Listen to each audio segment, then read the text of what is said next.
O investigador sênior está com raiva porque o outro investigador não conseguiu resolver aquele caso, mas ele fala que não tem câmeras por perto e as duas testemunhas, homem e mulher, possuem álibis, pois a câmera perto de suas casas mostraram que eles estavam em casa na hora do incidente.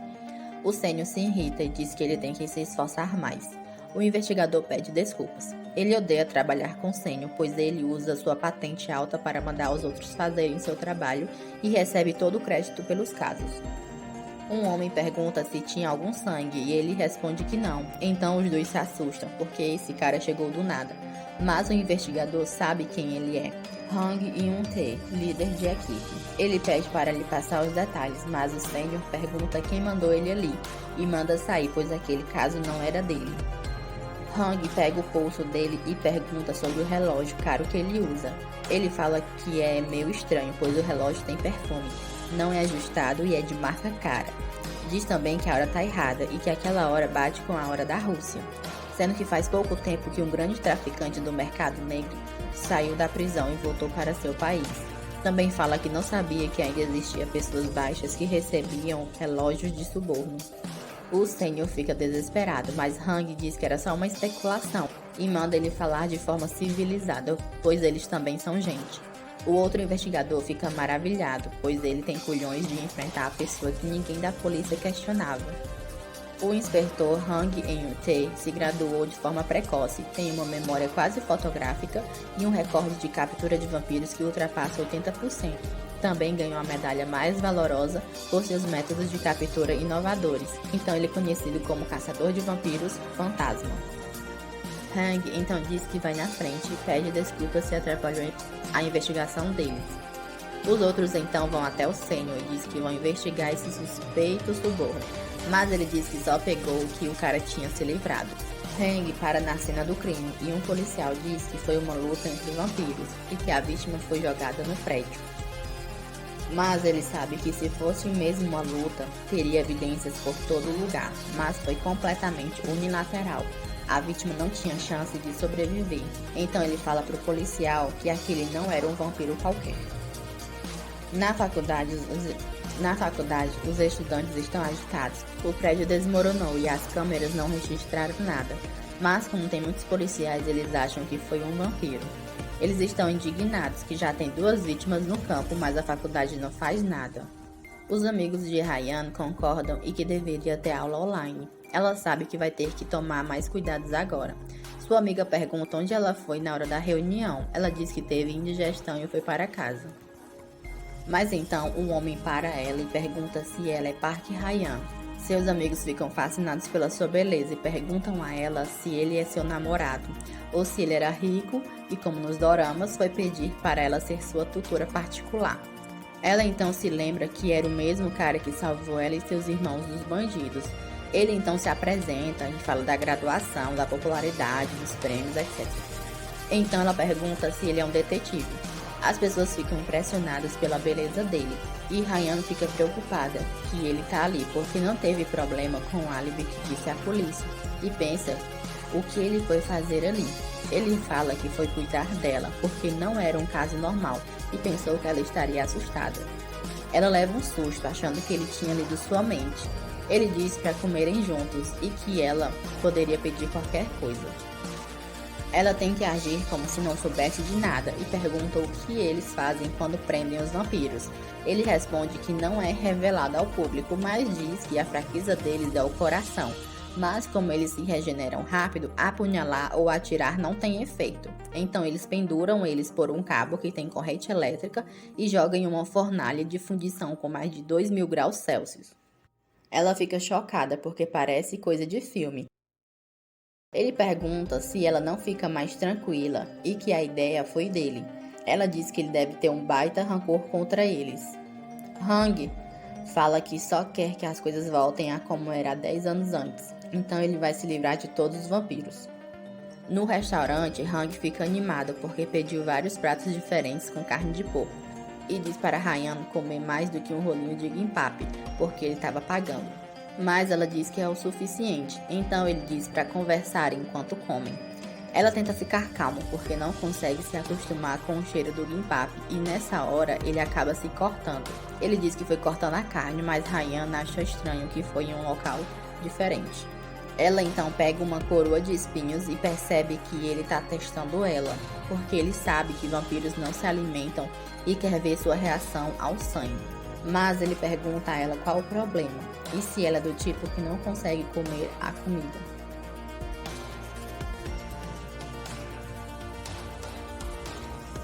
Ele diz que só vai existir um coreano que não gosta de gimpap se ele for vampiro, porque eles só se alimentam de sangue e líquidos.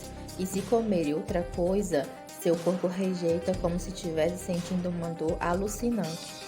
Ela se pergunta como ele descobriu que ela era vampira, se ele estava planejando capturá-la. Ela treme e ele pergunta se foi uma pergunta boba. Ela pede desculpas por agir estranho, mas o Gimpap estava com um cheiro tão bom que não conseguiu resistir e diz que está faminta e oferece a ele, mas ele recusa. Ryan pergunta sobre o que ele estava falando antes, mas ele diz que não era nada. Depois do encontro, ela vai para a faculdade e vomita no banheiro. Pensou que ia morrer, tentando não vomitar na frente dele. Ela se acalma e reza de forma devota. Pede a Deus um pouquinho de ajuda, que vai levar uma vida pacata. Não vai perder nenhuma missa e vai limpar a catedral todos os dias. Quando ela sai, ela vê o detetive de novo e jura não ir mais à missa. Hang diz que é obra do destino se encontrarem de novo. Ela diz que foi apenas coincidência, mas fica com ódio por dentro. Ele pergunta se ela está segurando os donuts que estavam sendo distribuídos no refeitório. Ela diz que sim, que vai dar para os seus irmãozinhos. Depois pergunta se ele quer um, mas ele diz que não e ela fica aliviada, porque eles gostam bastante de pão.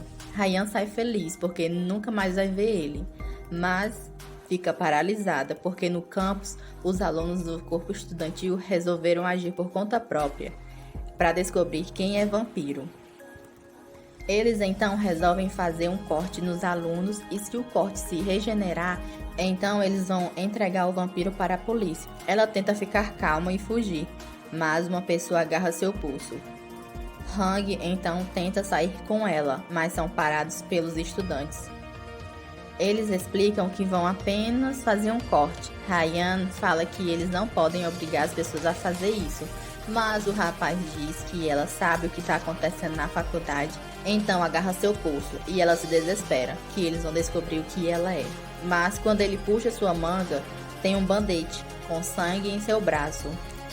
Hang explica que eles já fizeram um teste e ela complementa que ficou com raiva porque fizeram mais cedo e agora querem fazer de novo. Ela vê o curativo e percebe que é o mesmo da mão de Hang. Mas o presidente do grupo chega e diz que ela pode ter colocado para disfarçar e que vai ter que confirmar porque ele não estava presente. Ryan vê então que vai ser descoberta, que não tem como fugir. Ele então avança para pegar seu braço, mas Hang pega seu pulso e diz para ele que é crime andar com uma lâmina na faculdade e se ele não quiser ser preso é melhor parar. O líder se revolta e pergunta quem ele é e que eles estão tentando pegar os vampiros se arriscando de serem expulsos da faculdade. Hang fala que é isso que é devoção, mas mostra seu crachá da polícia. Ainda continua e diz que Ryan está vindo auxiliar uma investigação e pergunta se o presidente quer ir junto. Eles ficam chocados e desistem. Já em casa, deitada para dormir com seus irmãozinhos, ela recebe uma mensagem de Hang, dizendo que se ela se meter em encrenca é só chamar ele. Ela então lembra que realmente foi assustador e acha o emoticon que ele mandou esquisito. Sua irmãzinha pergunta se ela está conversando com um namorado, porque ela viu a velocidade como ela respondeu. Ela manda eles dormirem e agirem como crianças normais. Ela então fica pensando que Hang não é normal e o porquê ele deixou aquela oportunidade de pegá-la passar. Mas ela ainda não tem certeza, mas acha que ele não é uma má pessoa. Na sua casa, Hang se pergunta como ele foi encontrar com ela daquela forma. Como ele se encontrou como uma vampira de sangue puro.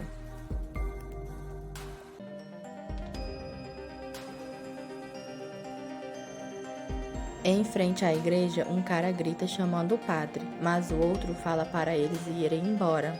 Mas Ronin diz que gangsters não podem voltar de mãos vazias e que aquele local era o último para tomar de conta. Continua e fala que o padre deve estar escondido se mijando de medo. E os caras ficam com medo. Ronin gagueja e fala que era para o padre assinar os papéis enquanto eles estavam de boa, para resolver aquilo como pessoas civilizadas, e que ele não ia pegar leve só porque ele era um padre. Então o padre taca no chão um pedaço de madeira e diz para eles irem para um local mais reservado para resolver aquilo. Os dois então vão embora e Ryunin diz pro colega que se ele não tivesse ocupado, tinha acabado com o padre. Mas o outro diz que eles nem tinham nada para fazer depois dali. Então o seu colega fala que só de olhar para ele com certeza era de uma gangue, mas que ele ouviu nas ruas que o padre antigamente deixava um rastro de corpos por onde passasse. Em casa, Ryan está desesperada rezando e seus irmãozinhos estão preocupados, pois ela está assim faz uma hora. O padre Michael então chega e ela grita bem-vindo para ele. Ele acha estranho, mas ela diz que só estava feliz que ele tinha chegado, pois ele ficou uns dias fora, e pergunta a ele como foi o treinamento. Mas ele diz que não foi nada demais. Ela tem ele como um pai, e foi graças a ele que ela consegue ir para a faculdade como uma pessoa normal. E ele vai ficar super bravo se descobrir que ela se transformou fora de casa. Duas senhoras então entram na casa e entregam para ele um vinho caseiro que elas fizeram como presente de aniversário dele. E elas agradecem por ele ter consertado o encanamento de suas casas. Ele agradece pelo presente e diz que podem contar com ele. Ryan fica aliviada, pois pelo visto, ele está de bom humor, ou seja, ele ainda não sabe o que ela fez. As senhoras vão embora e o padre fala de forma ameaçadora para Ryan que precisa conversar com ela. No terraço, o padre está esperando por ela, mas ele vê duas pessoas se escondendo. Ela chega e ele pergunta se foi ela que matou o vampiro próximo dali. Ela não consegue responder e ele continua e pergunta se ela não pensou que poderia ser capturada ou se ela não pensou nos seus irmãos e também nas pessoas do bairro.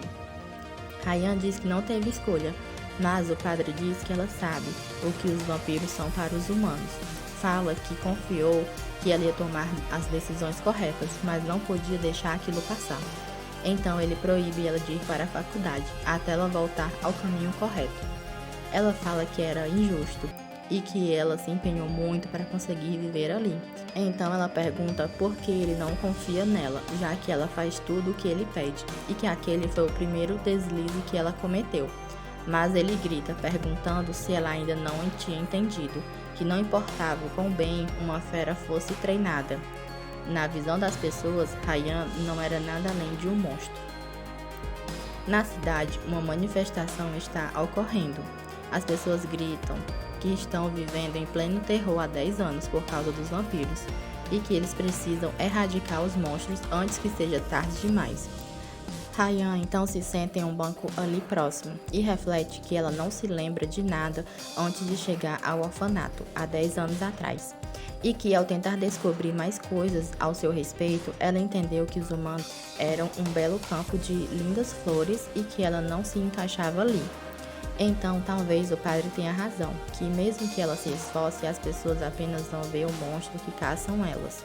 Ela não tem amigos para compartilhar memórias, nem vai poder expressar seus sentimentos caso se apaixone. Então, ela apenas queria ser uma humana. Em frente a um clube, um cara diz que está colocando sua vida em jogo e o outro diz que gostou de como ele pensa e que ele pode ser um substituto perfeito de um universitário que morreu alguns dias atrás e que ele tinha que seguir apenas uma regra, que era obedecer aos leões. Então, o cara explica que os leões são 6 líderes que controlam os vampiros do país. Eles são diferentes, possuem um poder esmagador e conseguem controlar várias bestas vampíricas. E um único leão pode destruir uma cidade inteira. Então o primeiro cara pergunta se ele vai poder se tornar um leão, mas o outro diz que não.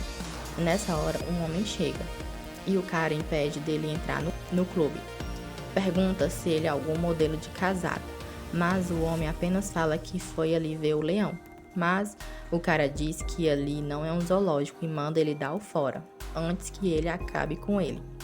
Ele não responde e passa por ele. Então, os dois se aproximam e o cara diz que ele estava querendo ir para a cova, mas o homem dá um murro neles e passa. O cara que sobrou se transforma e se prepara para atacar, mas o homem fala que só foi ali buscar o leão. Lá em cima, dentro do clube, um homem pergunta o que é para eles fazerem. O Sininho, que observa a cena lá embaixo, diz que parece ser divertido e manda deixar o homem entrar.